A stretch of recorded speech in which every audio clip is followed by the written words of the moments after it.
Dan 19 Desember yang lalu, Saudara Zulkifli Hasan telah melakukan tindakan yang menurut pandangan kami termasuk terkategori dan memenuhi kriteria penodaan agama sehingga melanggar ketentuan pasal 156A KUHP. Yakni olok-olok candaan Zulkifli Hasan yang dikaitkan dengan motif politik Pilpres 2024 terkait ibadah sholat. Berkaitan dengan bacaannya yakni surah Al-Fatihah, dan yang kedua berkaitan dengan gerakannya. Padahal di dalam sholat itu kaifiahnya tidak boleh reka-reka, tidak boleh ditambahi, tidak boleh dikurangi, sehingga semua bacaan dan gerakan sholat itu harus ada dalilnya. Gunakan kriteria sebagaimana yang ada dalam Fatwa Majelis Ulama Indonesia bahwa peristiwa itu adalah peristiwa yang masuk dan terkategori sebagai penistaan agama.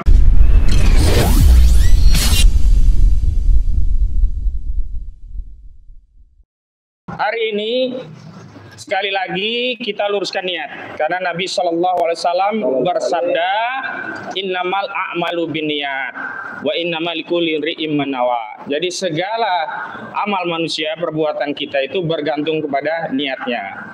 Karena itu hari ini kita datang ke Bareskrim Mabes Polri dengan niat tulus untuk apa?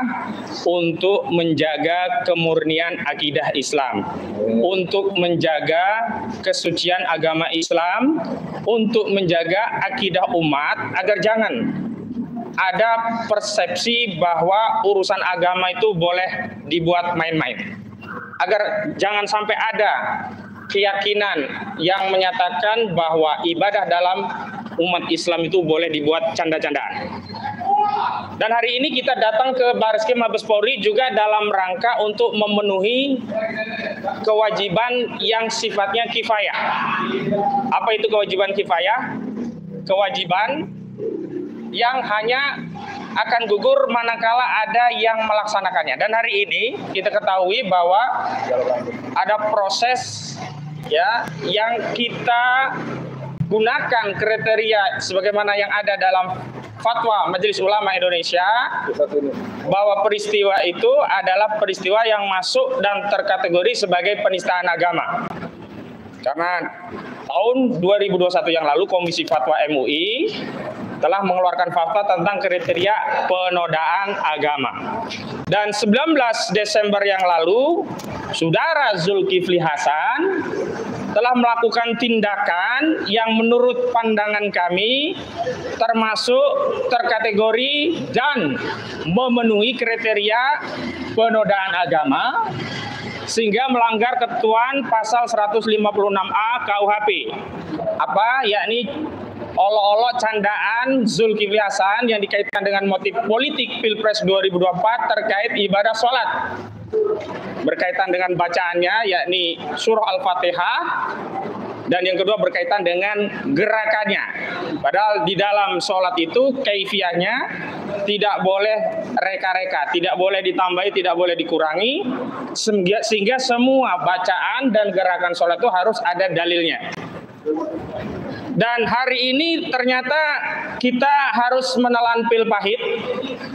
Saya tadi hanya diminta mengisi buku tamu, tetapi tidak segera dilayani. Dan ternyata prosedurnya kawan-kawan juga begitu.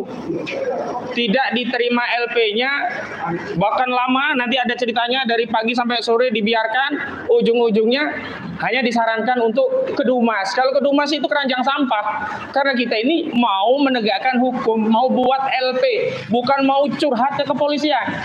Kalau kita mau curhat, Dumas nggak apa-apa. Kita ini mau membantu aparat kepolisian untuk menegakkan hukum yang ada di negeri ini. Meskipun sekali lagi saya tegaskan bahwa pasal 156A KUHP itu tidak delik aduan. Sebenarnya penyidik Kepolisian Negara Republik Indonesia tanpa ada laporan dari kami harus segera melakukan tindakan penyelidikan dengan mengeluarkan laporan model A di internal kepolisian yang dengan laporan A tadi bisa melakukan serangkaian tindakan penyelidikan, dan kalau memang terpenuhi unsurnya bisa ditingkatkan kepada penyidikan, dan tentu saja kalau sudah penyidikan berarti ada status tersangka pada orang yang sebelumnya diduga melakukan tindak pidana. Namun kita tidak bisa masuk pada narasi penyelidikan, apalagi penyidikan, apalagi ya tersangka dalam kasus yang hendak kita laporkan, karena Kepolisian Negara Republik Indonesia bahkan di markasnya, ini kita ada di Bareskrim, ini lambangnya Bareskrim Reserse. Justru kawan-kawan tadi di pingpong disuruh nunggu lama, ujung-ujungnya ke Dumas, kami cuma suruh ngisi, habis itu dengan alasan ditinggal saja. Dan karena itu kami mengambil sikap hari ini untuk konfes dalam rangka mengabarkan kepada publik. Dan karena itu saya ingin sampaikan juga kepada Pak Kapolri, Pak Listio Sigit Prabowo, perlu Pak Listio ketahui bahwa dalam keyakinan akidah umat Islam, masalah agama itu bukan masalah sepele, bukan masalah main-main. Dan kami datang ya mau mengadukan kasus ini buat laporan bukan dengan tangan hampa. Kami sudah menyiapkan bukti-buktinya. Dan ada di sebelah kanan saya prinsipalnya Bang Edi Mulyadi sebagai pelapor. Saya adalah kuasa hukum yang mendampingi dengan beberapa tim lawyer lainnya. Bukti yang pertama sudah kami siapkan adalah tentu saja rujukan bahan untuk diperiksa oleh Bareskrim Mabes Polri, yakni flash disk. Dalam flash disk ini ada video. Bahkan rekan kami juga sudah menyiapkan transkrip dari isi video tersebut. Sebentar, yang kedua, kami juga sudah membawa ini screenshot berita yang mengkonfirmasi bahwa video itu bukan video hoax, ada peristiwanya dan diakui oleh Zulkifli Hasan memang peristiwanya ada. Kronologi itu. Dan itu ada di misalkan di Detik dengan judul kelakar Julhas kini ada yang diam usai baca Al-Fatihah. Di sini dijelaskan. Berarti peristiwa memang ada, dan karena lokus deliktinya di Semarang, kami tidak mengadukannya di Polda Metro Jaya tapi di Bareskrim Mabes Polri karena kepolisian daerah Metro Jaya tidak punya kewenangan untuk menangani kasus. Dan kami makanya datang ke Bareskrim Mabes Polri. Apalagi ini berkaitan dengan seorang Zulkifli Hasan, seorang tokoh yang levelnya nasional, bukan ecek-ecek, begitu ya. Dan di sini juga kami lampirkan screenshot berita tentang pandangan ulama. Elit MUI menilai Zulhas lakukan penistaan agama. Ini ada di jpnn.com. Ini diantaranya diungkapkan oleh Wakil Ketua Dewan Pertimbangan Majelis Ulama Indonesia, Kiai Haji Muhyiddin Junaidi. Dan kami nanti Bang Edi bisa dirinci apa saja. Kami juga sudah membawa keputusan Istimewa Ulama Komisi Fatwa se-Indonesia tentang masalah strategis kebangsaan atau Masail Asasiyah Watoniyah. Ini dibuat pada 4 sampai 11 Rabiul Akhir 1443 Hijriah bertepatan dengan tanggal 9 sampai 11 November 2021. Dan di sana memang banyak hal yang diatur, diantaranya juga masalah bagaimana kriteria penodaan agama. Nah, di sini disebut dengan dawabit, dobit ya, dan kriteria penodaan agama. Nanti Bang Edi bisa jelaskan lebih lanjut. Artinya, bukti-bukti ini cukup untuk melakukan penyelidikan bagi kepolisian sesuai dengan hukum acara yang diatur dalam Kitab Undang-Undang Hukum Acara Pidana. Dalam penyelidikan peristiwa ini akan diliti apakah peristiwa yang terjadi di Semarang saat itu di Rakernas Asosiasi Pengusaha Pasar Seluruh Indonesia adalah peristiwa pidana atau tidak. Kami sebenarnya lebih menghormati kalau sudah diterima, diselidiki dan katakanlah tidak memenuhi unsur diterbitkan FC3, kami lebih menghormati seperti itu. Berarti prosesnya sudah jalan. Tapi hari ini proses belum jalan, ada kawan yang kemudian dipingpong sampai lama, kami juga tidak dilayani, kemudian akhirnya dibuang ke Dumas.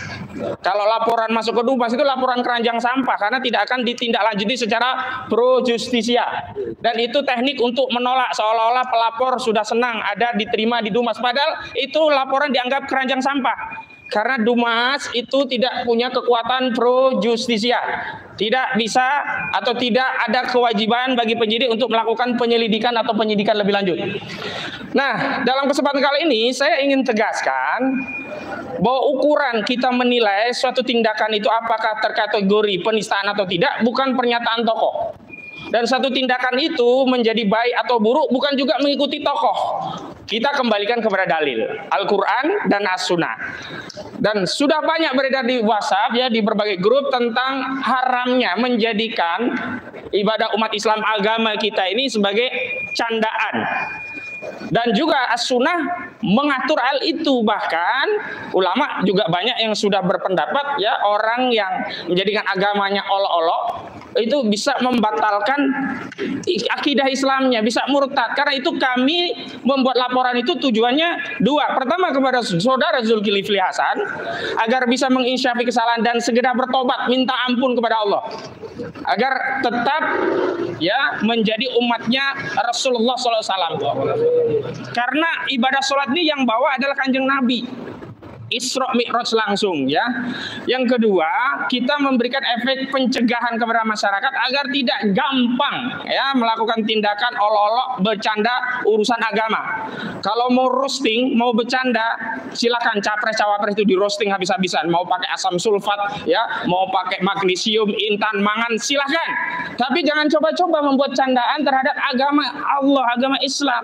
Karena kita kelak ke akhirat itu membawa agama itu sebagai password untuk mendapat ridha Allah dan masuk surganya Allah. Kalau kita tidak diakui sebagai umatnya Rasulullah, bagaimana kita bisa memasuki surganya Allah SWT? Dan hari ini kita dengarkan dulu pertama apa yang menjadi latar belakang dan tujuan Bang Edi Mulyadi yang hari ini telah memberikan kuasa kepada kami dan sejumlah advokat yang terhimpun dalam tim advokasi pembela akidah Islam. Nah, kepada Bang Edi Mulyadi yang sudah memberikan kuasa kepada kami persilakan apa yang menjadi latar belakang dan tujuan dari rencana pelaporan ini, walaupun akhirnya tadi kita hanya dicuekin begitu. Silakan.